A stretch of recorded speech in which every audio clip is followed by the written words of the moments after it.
Also, there are some Heisman winners, who haven't been very good in the NFL. Not every Heisman winner goes on to have the pro success that you had. And what do you think are some of the main factors that cause some college stars to not translate that success to the NFL level?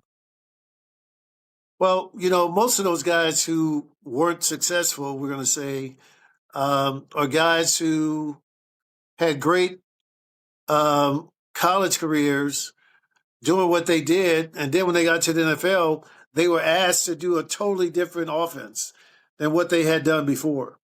And that adjustment was just too much for a lot of guys. So that's not happening these days. Now, what they do, and the reason why they're starting these guys so early is because they're basically taking the offense that these guys had before and running that offense now. It's definitely the play calling and all that stuff. So, I got a good friend, Marcus Allen, who always says the Heisman Trophy is not a future predictor of NFL success. And there's a lot of truth to that, right? But I think these guys were being put in a really tough situation.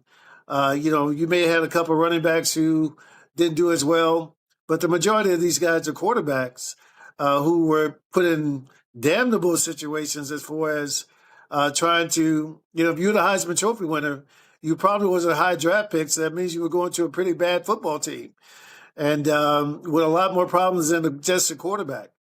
And, so I think things happen, but, all these guys are doing great now and doing incredible things. Andre Ware, he's been a sports reporter for years, and Danny Werfel has one of the best foundations in America, so I think guys have taken what they've been given and really tried to make the best out of it.